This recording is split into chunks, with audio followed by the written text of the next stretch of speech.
Wow, what a beautiful pied-à-terre. Why, thank you, Dr. Blackwell. I'm just finishing up these party papers. I'll be with you in a second. Wow, what an odd-looking apartment. It is truly unlike anything I've ever seen before. Isn't anyone going to greet us? Hello, Joan Crawford here. May I take your coat, Miss Crawford? Actually, I'm finding it a bit chilly, thank you. All right, then. Let's take a seat. Good afternoon. I am Helena Rubenstein, and I've invited you all here today for my Day of Beauty celebration, because clearly you could all use some help in the makeup department. What do you mean by that? I'm a stellar makeup artist, as you can see.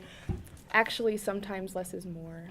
What is beautiful is good, and who is good will soon be beautiful. Outer beauty is no sign of success. I have always been too busy to worry about my outer appearance. Is that so? What were you so busy with? Well, I went to college to get a medical degree and then became the first woman to graduate from a medical college. In New York, I opened up my own clinic, the Dispensary for Poor Women and Children. But years later, I closed that clinic and opened the New York Infirmary for Indigent Women and Children. Its purpose was not only to serve the poor, but also to provide a training facility for female medical and nursing students. Once I was up and running, I established the Women's Medical College of the New York Infirmary. So yes, I've been pretty busy. That's incredible, Dr. Blackwell. We are also thankful for everything you've done in the medical field. So, what have the rest of you ladies been up to? I've also been fairly busy. After my rise to fame through silent film, I starred in many films involving sound, such as Whatever Happened to Baby Jane or Mildred Pierce, which won me my much-deserved Oscar. But I never thought I'd manage a company. At one time, I was the director of my deceased husband's corporation. Oh my, that's so terrible. I'm so sorry for your loss. Huh? Oh, the husband! Yes, I'm fine. But as I was saying, Pepsi-Cola, maybe you've heard of it? No. Okay, well, I'm the head of publicity for Pepsi-Cola, and I often appear in many of the advertisements. It's genius for my image and for the image of the company. Many could say I'm a marketing prodigy. That's terribly interesting. You've had a very exciting life. I sort of envy that. I get that a lot. So what exactly did you do, Sappho? I'm a writer. I've written many poems that intimately describe my thoughts and feelings towards those that I've loved and been infatuated with. During my time, which was literally before Christ, it was unheard of for a woman, or anyone really, to openly discuss relationships. I was one of the first published female writers, which is ironic because as my writing was being translated, it was deemed inappropriate by priests and then burned. However, through what is left of my writing, I've managed to open the door to writing more honestly and explicitly. They even called me the 10th Muse. How fascinating that your writing covered topics that most people were afraid to even speak of. That is amazing, Sappho. I too paved the way for the women of my time, but my focus was confidence and beauty. I started my brand in my early 20s in Australia, and in just a few years, I had salons all over the US and Europe. My company was the first to sell high-end skincare creams, mascaras, and other cosmetics. I also introduced the idea of the spa day here in America and created a line for men in the later years of my business. My goal was to make women feel confident in a time period where women were considered of much less value than what we are today. Yes, I agree that women were viewed as being much less valuable back then. The only reason I got into college was because the men thought it was a fluke. The faculty, assuming that the all-male student body would never agree to a woman joining the college, allowed them to vote on my admission, and jokingly, they all voted yes. Yet, without men, where would we be? I wouldn't be at the peak of the acting industry without the men I've married, let alone the CEO of a major business. But you don't need a man in order to be successful. I understand men can be helpful, but I got to where I'm at without a man by my side. I am fully aware that women are capable to accomplish great feats on their own. Yet, in the face of the media, it's easier to become a strong woman by being seen with established men. Just look at Kim and Kanye. There is also a happy medium.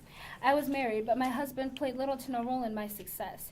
I occasionally wrote about him because he did make me happy, but he had no hand in my accomplishments. Men can also be obstacles to overcome. After my first husband admitted to seeing a much younger mistress, I sold my company to the Lehman brothers to make more time for our marriage. But after he chose his new trophy wife, I didn't let it stop me. I secretly began buying back stocks in my old company and quickly convinced salon management to complain about the new owner's handling of my business. And during the stock market crash of '29, I was able to buy back Helena Rubenstein Inc. for just half of what I'd sold it. That's intriguing. I too use devastation to write many of my poems. It can be a wonderful motivating factor. What do you mean by devastation? I've suffered many heartbreaks and rejections throughout my life, but instead of letting those depress me, I use them as inspiration to write.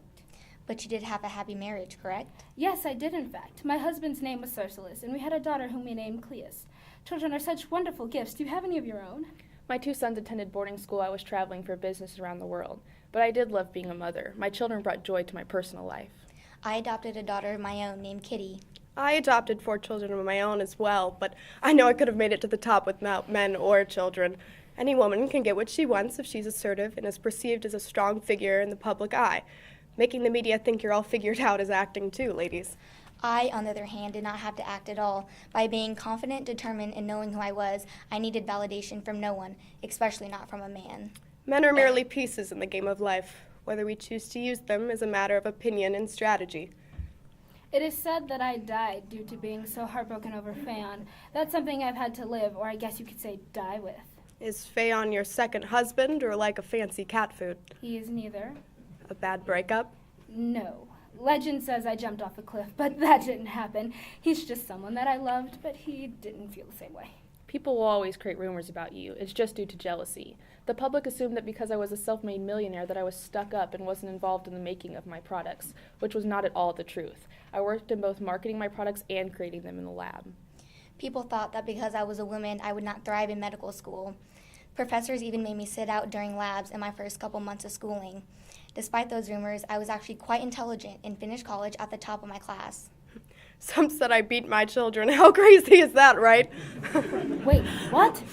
But we're all known for our accomplishments in poetry, film, and medicine, not your struggles with men. Actually, we all overcame the stereotype of being a woman. No one should ever hear the word woman and assume weakness. We are all remembered for things that were originally thought to only be done by men. Since we are all in the limelight, we might as well look the part. Here, take my beauty creams. They'll work wonders on your skin. As I was walking in, I noticed you had a projection room. Why don't we all go watch me in action? Oh, this should be entertaining. Wait, what's a projection room?